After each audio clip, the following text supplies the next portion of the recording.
Assalamualaikum warahmatullahi wabarakatuh.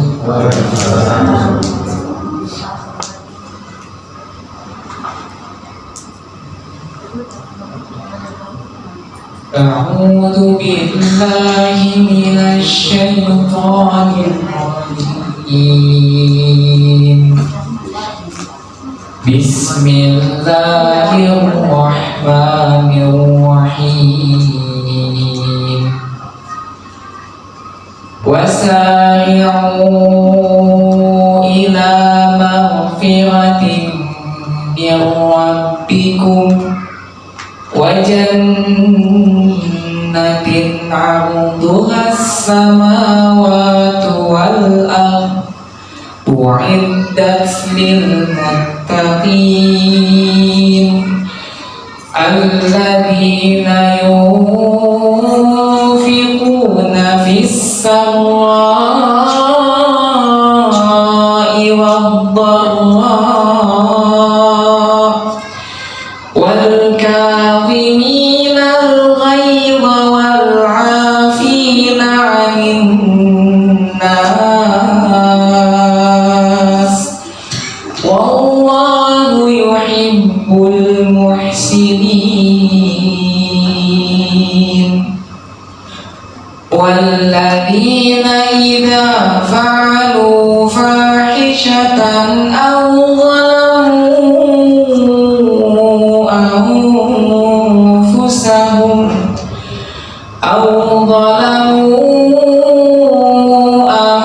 أنفسهم ذكروا الله فاستغفروا لذنوبهم ومن يغفر الذنوب إلا الله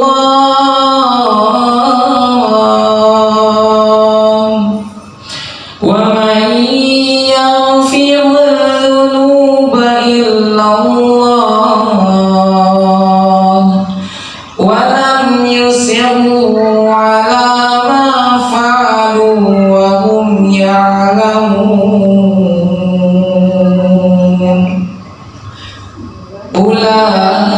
أولئك جزاؤهم مغفرة من ربهم وجنات تجري من تحتها الأنهار خالدين فيها ونعم أجر العاملين.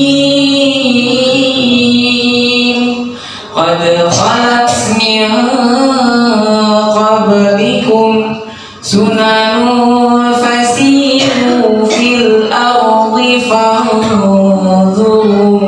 فانظروا كيف كان عاقبة المكذبين. هذا بيان للناس وهدى وموعظة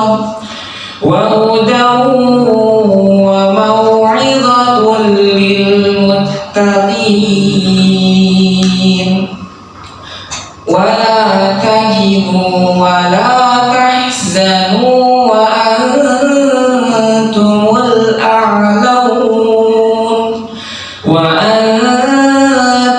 الأعلون إن كنتم مؤمنين. إن يمسسكم قرح فقد مس القوم قرح مثله وتلك الأيام نداولها بين الناس وليعلم الله الذين آمنوا ويتخذ منكم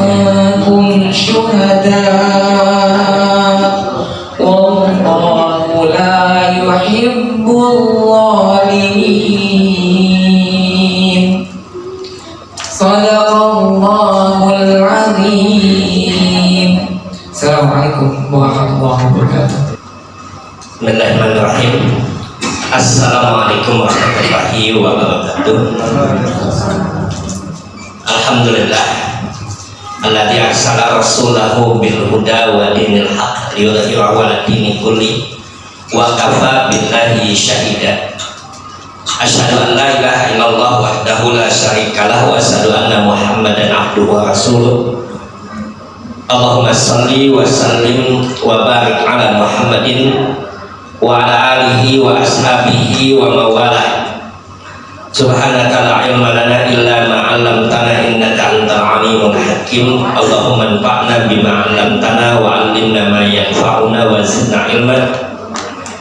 Allahumma inna nas'aluka ilman nafi'an wa rizqan thayyiban wa 'amalan mutaqabbalan. Ikhwani wa akhwati fillah, azani Allah wa iyyakum. Bapak dan Ibu yang dimuliakan Allah Subhanahu wa taala. Alhamdulillah, puji syukur senantiasa kita panjatkan kepada Allah. Salawat dan salam tercurahkan kepada Nabi Muhammad sallallahu alaihi wasallam, keluarganya, para sahabatnya, dan siapa saja yang mengikutinya hingga yaumul qiyamah. Malam ini kita akan melanjutkan kajian kita pekan yang lalu terkait tentang tuntunan salat 5 waktu.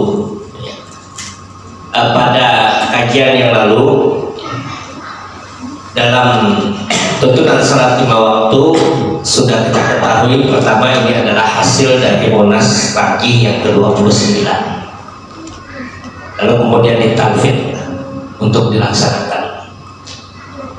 Dalam kajian yang lalu juga kita tahu tentang komprehensif atau lengkapnya tuntunan salat 5 waktu itu dibandingkan apa yang ada pada putusan Taqi jilid yang pertama. Itu perbedaannya bukan sholatnya jadi berubah, enggak, tetapi hanya teknis penulisannya dan beberapa tambahan yang ada di dalam hasil Munas Taqi ke-29 ini. Nah, di pekan yang lalu juga kita telah mengawali dari pengertian sholat secara definitif, secara definisi apa sih sholat itu gitu. Yang kedua, apa sih hakikat atau tujuan disyariatkannya sholat itu. Salah satu yang bisa kita lihat dalam surat Al-Baqarah ayat 45. Allah Subhanahu wa taala menyebutkan kepada kita dalam surat Al-Baqarah itu bahwa sholat itu adalah media kita untuk meminta tolong kepada Allah Subhanahu wa taala dari segenap permasalahan kita. Wasta'inu bis-sabri was-salah wa innaha lakabiratun illa 'alal khashiyin.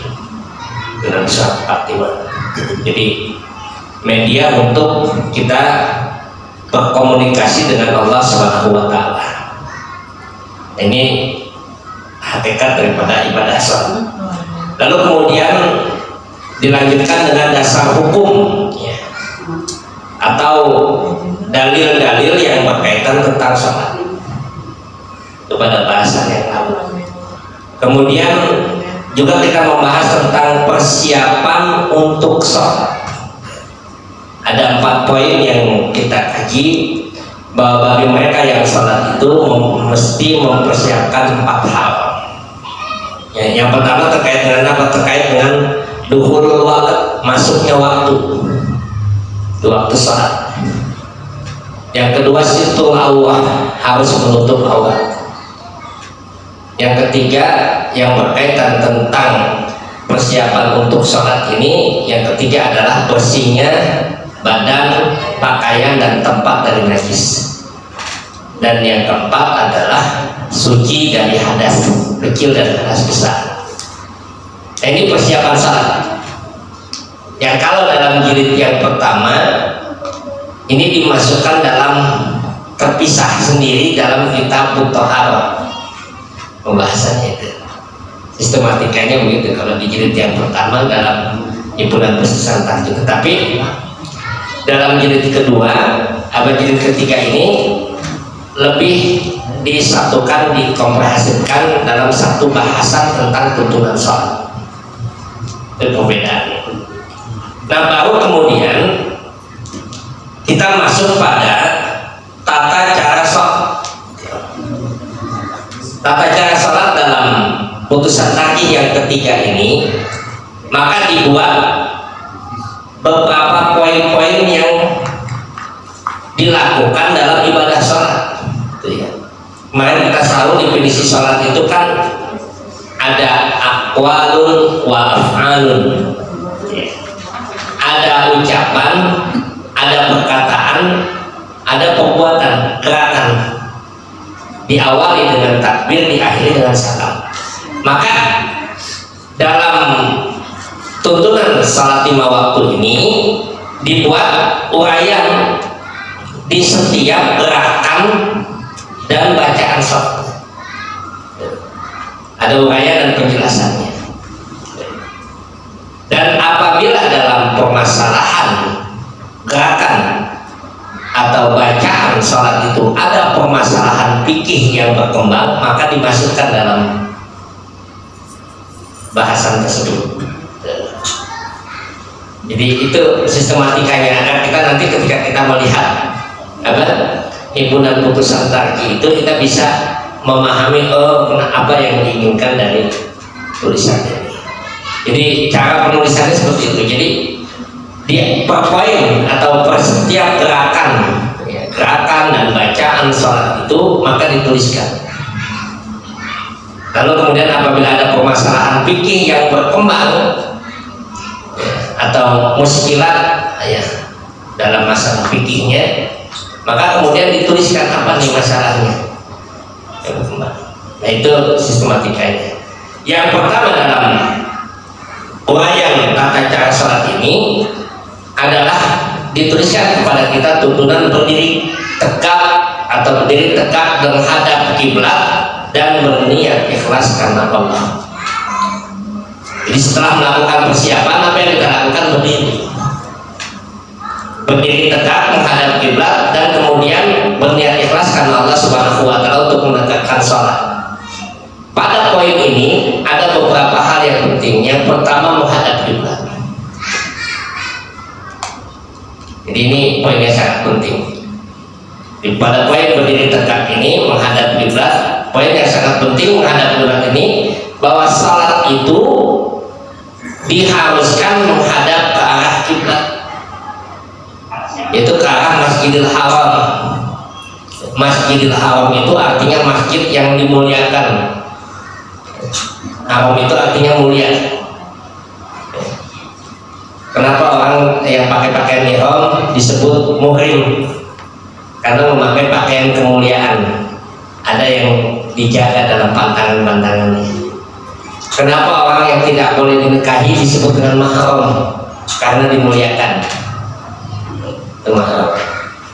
Dia suka terbalik itu antara muhrim dengan mahram.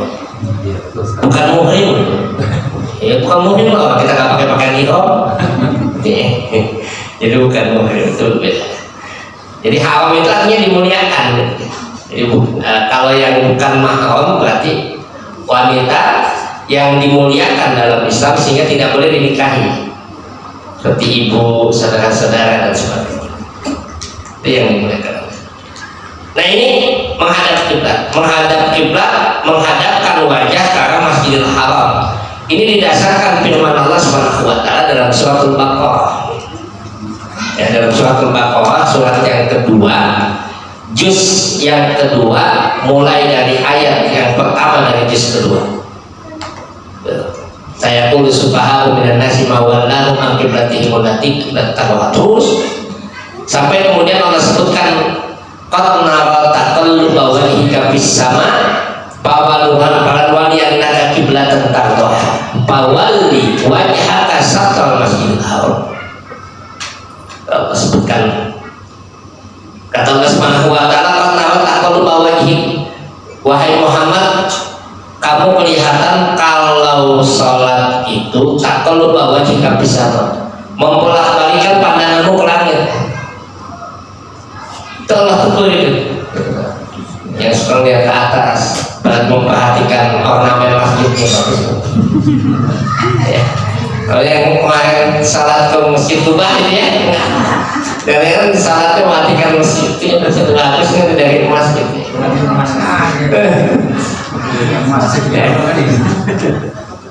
Nabi pun begitu salahnya, dia melihat ke atas, bahwa di wajah Ka'bah Satwa Masjidil Haram. Maka kemudian kata Allah, kata bahwa jika bisa sungguh terlihat wahai Muhammad kamu bolak-balikan pandanganmu ke langit. Kenapa?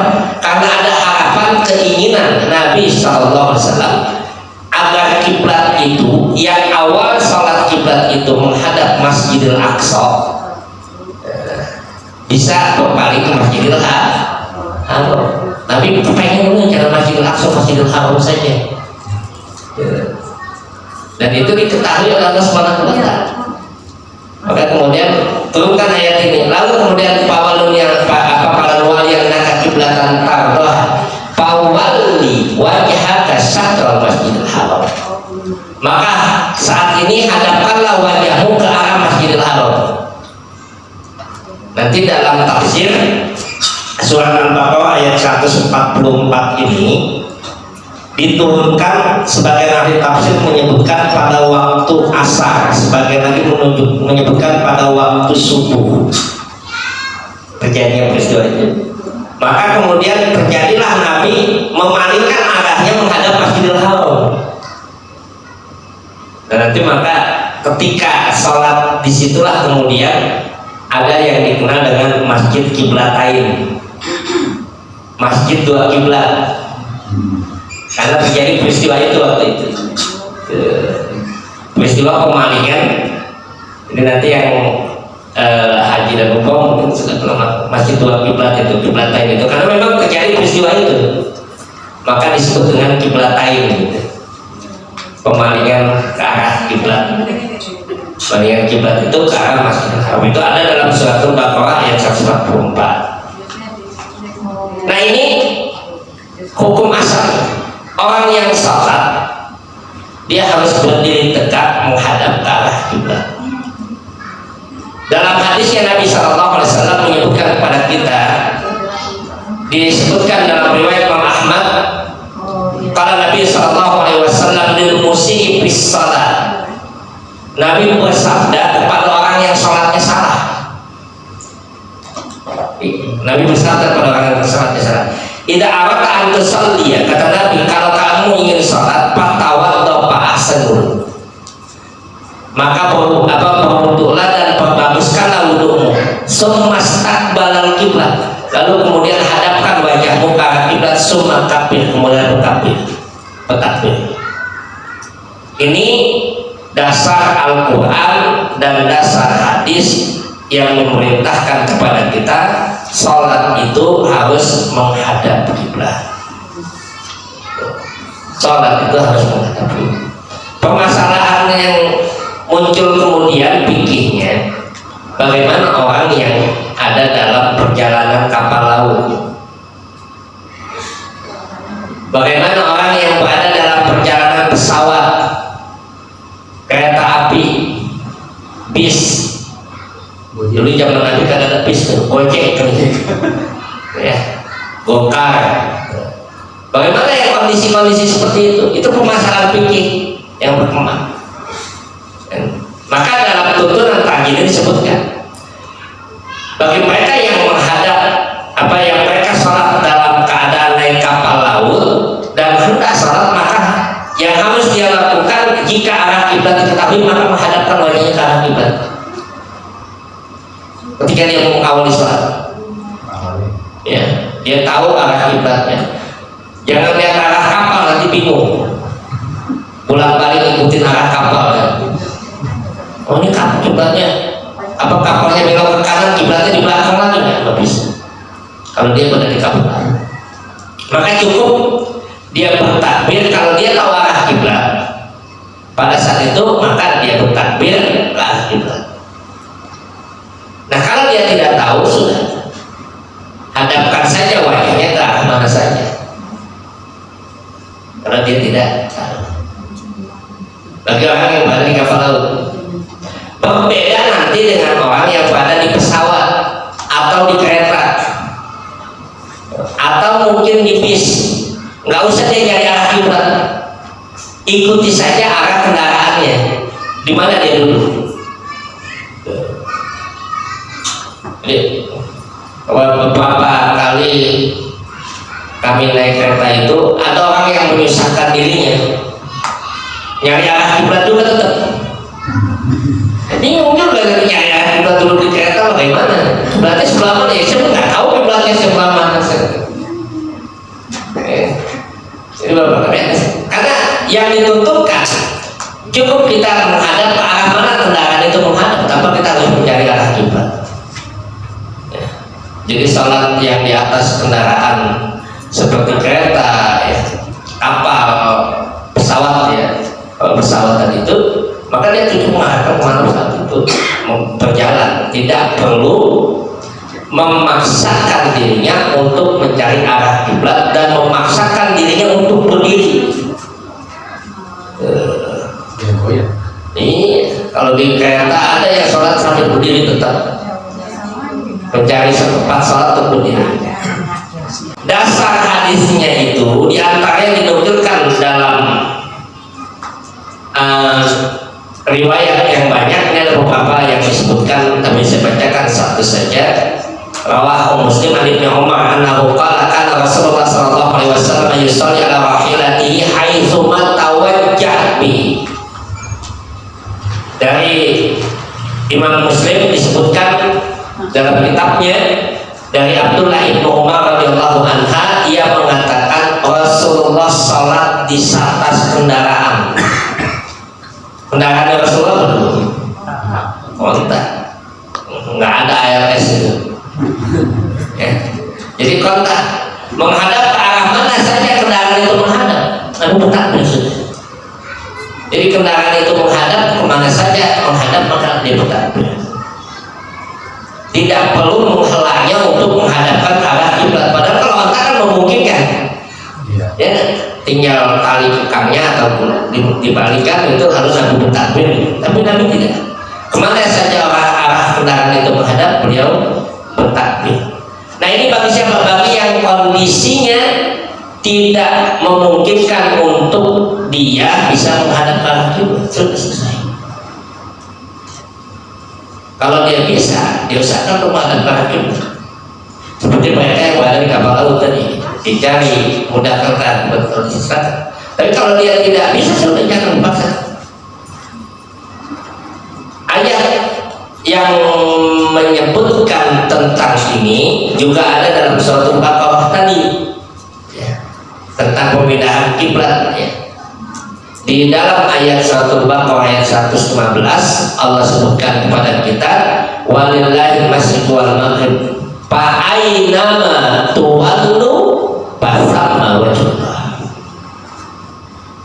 Dan Allah sebutkan Allah yang memiliki barat dan timur. Walillahil masyriq wal maghrib, timur dan barat. Allah yang memiliki. Dan kemana saja kamu menghadapkan wajahmu, maka kamu akan bertemu dengan Allah Subhanahu wa taala. Fasamma wajhullah. Ayat ini menunjukkan kemana saja kita menghadap. Begitu pula nanti sebagai tambahan permasalahan fikih bagi orang yang keliru arah kiblat ketika sholat. Ya. Terjadi orang sholat, ya, Allah Akbar, dia takbir berdiri, dia lagi bertamu, lalu kemudian ada orang itu salah kiblatnya.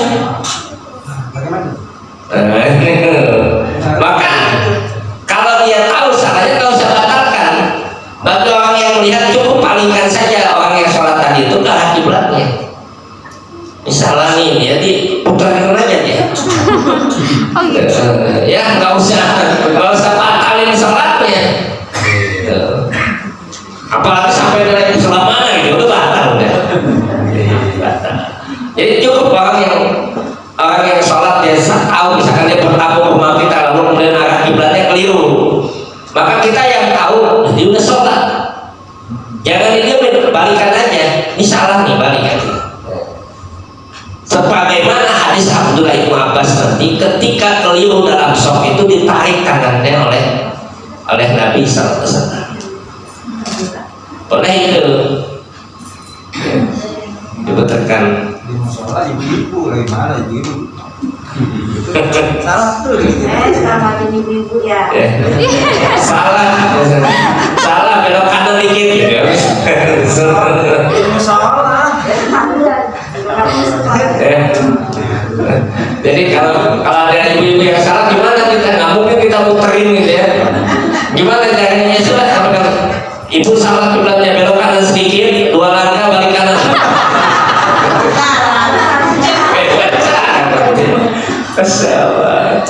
Dan dalam kondisi seperti itu, orang yang tidak tahu arah kiblat itu dengan hadis Nabi SAW tadi, seperti hadis yang dalam kebenaran tadi, maka salatnya itu tidak batal, tidak membatalkan salatnya, tapi tidak sempurnanya karena tidak menghadap ke arah kiblat. Awal liwajah kasatul masjid haram tadi permasalahan fikihnya. Nah, yang kedua, yang berikutnya dalam permasalahan berdiri tegak tadi ini adalah wajib bagi kita untuk berdiri tegak. Wajib bagi kita berdiri tegak dalam melakukan ibadah salat kecuali kita tidak sanggup untuk berdiri. Maka boleh dengan duduk, boleh dengan berbaring, dan kalau tidak sanggup menggerakkan anggota badan kita untuk sholat seperti gerakan sholat, boleh dengan isyarat.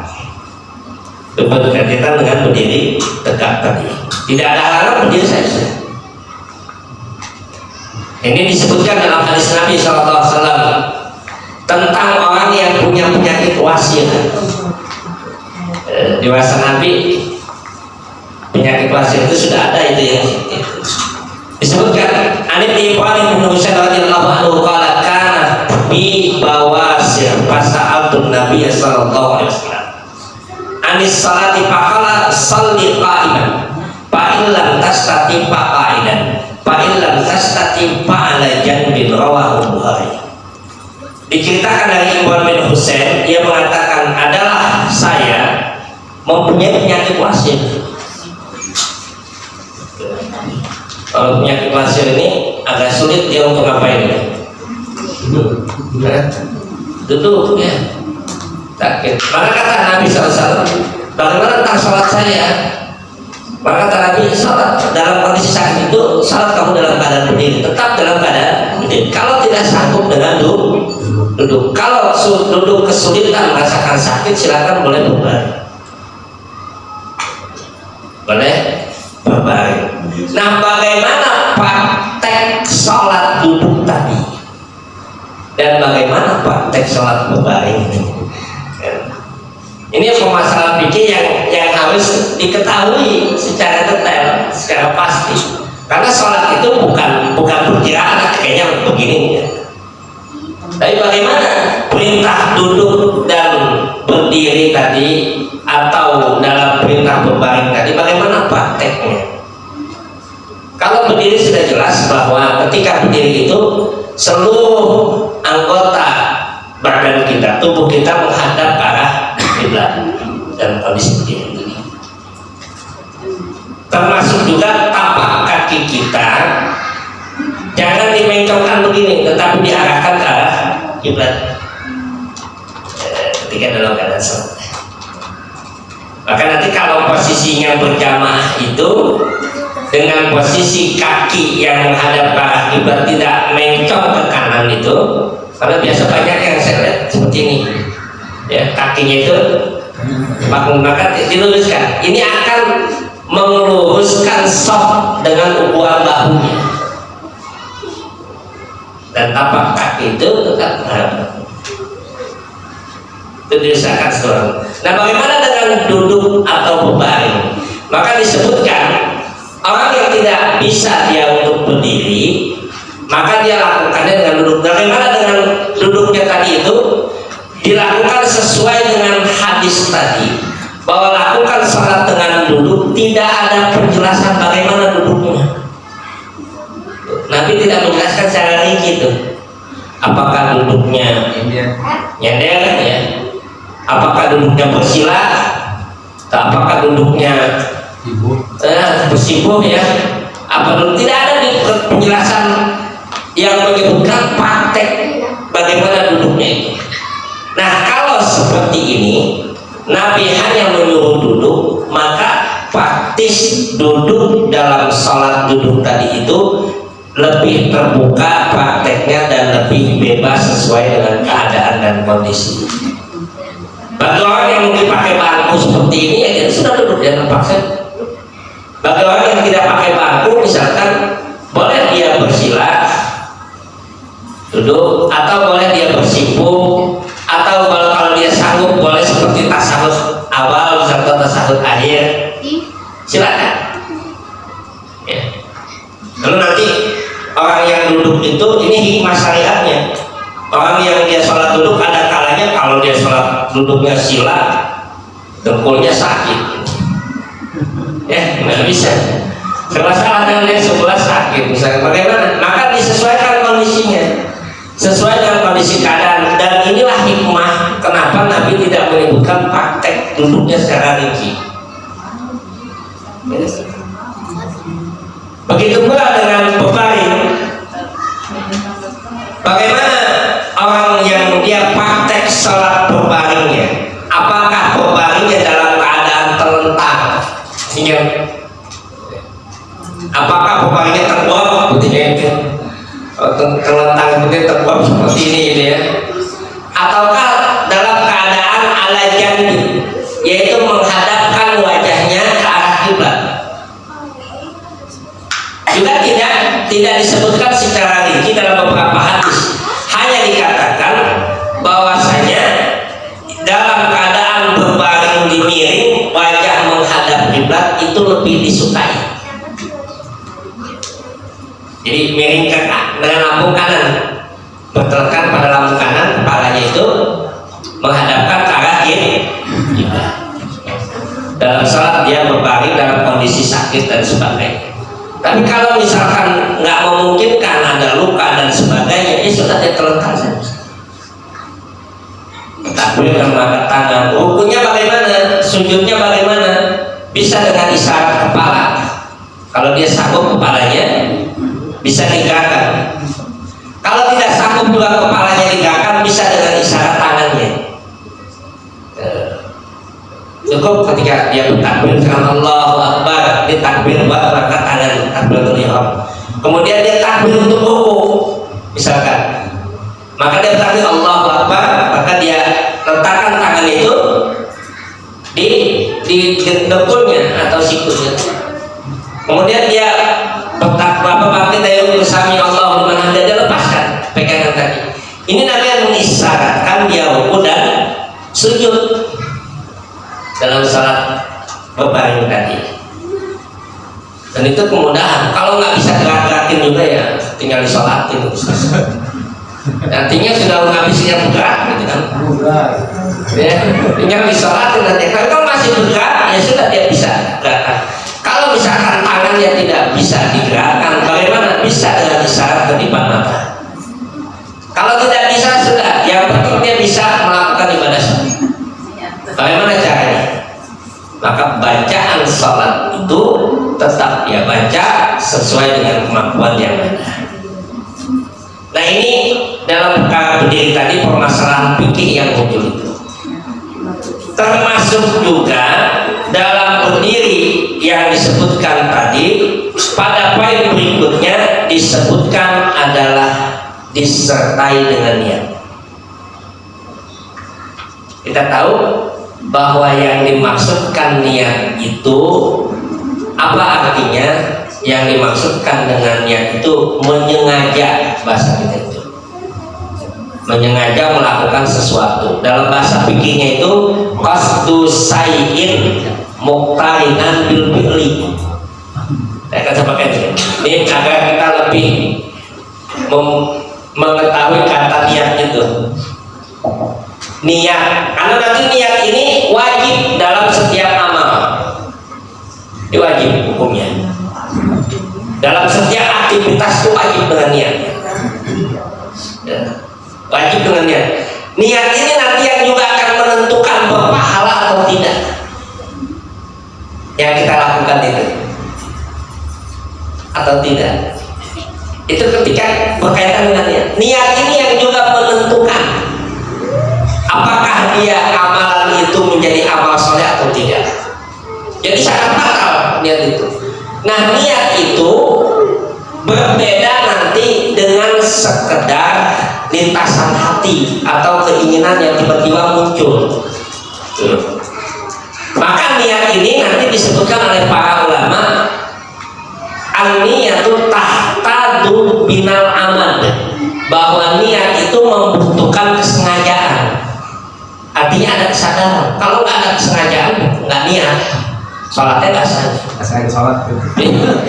Ya, lihat ada orang, kalau dia takbir aja Allah Akbar, ini apa nih? Tampaknya maka tidak sah. Orang yang tidur dia takbir, dia sholat dalam keadaan mengigau, misalkan tidak dianggap sebagai orang yang sholat. Maka niat itu membutuhkan kesengajaan, kesadaran dalam melakukan. Itu bedanya. Nah, niat itu dalam definisi para ulama itu qasdus syai'in muqtarinan bil fi'li.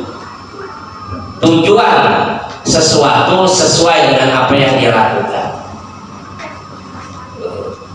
Dan dalam bahasan yang ketiga ini, maka kaitan dengan niat ini lebih diperjelas bahwasanya orang yang sholat itu harus dia disertai dengan niat yang ikhlas karena Allah Subhanahu wa taala dalam hati ketika dia akan mengerjakan sholat. Karena nanti ada yang mewajibkan niat itu harus dipasang sebelum sholat. Ada yang harus dipasang bebarengan ketika akan mengangkat takbirnya. Maka dia panjangkan niat itu. Allahu Akbar sambil dia berniat. Maka kadang ada sampai 4 kali kerjaan itu Allah Akbar. Karena belum antara takbir dengan niatnya itu. Kalau yang sekalian itu yang terjadi ya, ada kan misalkan ada saudara kita yang Allah batal lagi, Allah nggak jadi lagi. Bahkan sampai 4 kali 5 kali dulu ada jamaah yang berusaha, pokoknya itu berjalan, udah niatin aja dalam hati, langsung takbir, langsung nanti kena waswas setan. Iya, waswas setan dan membuat keraguan. Gitu. Karena ketika dia bertakbir niatnya untuk sholat itu langsung dia Allahu Akbar, maka pada saat itu dia sudah meniatkan dirinya untuk sholat, menyengaja untuk sholat dengan mengawali apa takbiratul ihram tadi. Cukup dalam hati ya. Jadi ini yang berkaitan niat tadi, dan niat ini dalam penjelasan para ulama itu bahwa niat itu adalah hukumnya wajib disertai dengan keikhlasan. Dalam hadis Nabi, innallaha la yanzuru ila suwarikum wala ila amwalikum walakin yanzuru ila qulubikum. Allah tidak melihat kepada wajah kamu, tidak melihat pada harta kamu, tetapi Allah melihat kepada apa yang ada dalam hatimu nanti. Yaitu niat dari dalam amal-amal itu. Nah, ini pentingnya niat, ya, pentingnya niat tadi itu dan wajib dilakukan. Ya. Pendapat tentang kapan tadi, apakah bebarengan, apakah sebelumnya dengan takbiratul ihram itu sebelum takbiratul ihram, ataukah niat itu kapan saja bisa dilakukan, ini perbedaan pendapat di kalangan para ulama. Tetapi dalam pemahaman majelis, bahwasanya majelis saja melihat bahwa pendapat jumhur ulama lebih dikuatkan. Kenapa? Karena di antara hikmah niat itu agar orang melakukan sesuatu ibadah secara sadar. Bagaimana pendapat jumhur itu? Bersamaan dengan takbir Allahu Akbar. Dan dia berniat untuk sholat tadi. Berniat untuk sholat ini. Jadi dia bilang Allahu Akbar, maka dia. Nah, ini dalam berdiri tegak tadi. Lalu poin berikutnya apa? Dalam berdiri tegak menghadap kiblat itu mengarahkan pandangan mata kita ke tempat sujud. Jangan mengarahkan pandangan ke depan. Apalagi kalau di depan kita pakai baju batik. Ada seperti itu. Ada tempat tuh. Mengarahkan pandangan ke tempat sujud. Maka tempat sujud kadang-kadang sejadah yang banyak gambarnya dia, itu bisa mengganggu pandangan, ya, mengganggu konsentrasi kita. Dan tidak boleh kata Nabi SAW, nanti tidak boleh mengarahkan pandangannya ke tempat sujud, tidak boleh dengan luamnya.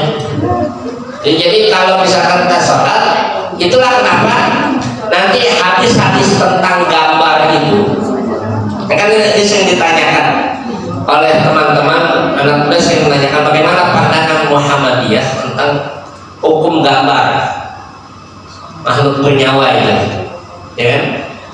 Ada yang mengharapkan nggak boleh dipasang foto di rumahnya, tidak boleh ada gambar hewan-hewan binatang. Ini seringkali ditanyakan.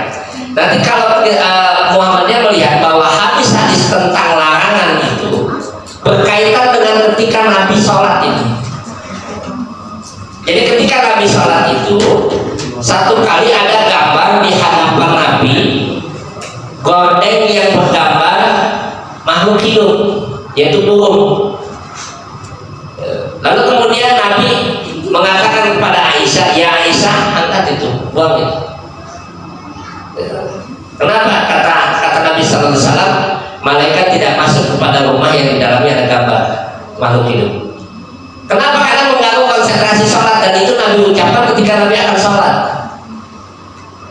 Dalam riwayat yang lain, Aisyah disuruh mengangkat gambar burung itu, lalu kemudian diangkat oleh Aisyah, dan kemudian Nabi mengatakan, sungguh gambar itu menggangguku untuk ibadah sholat.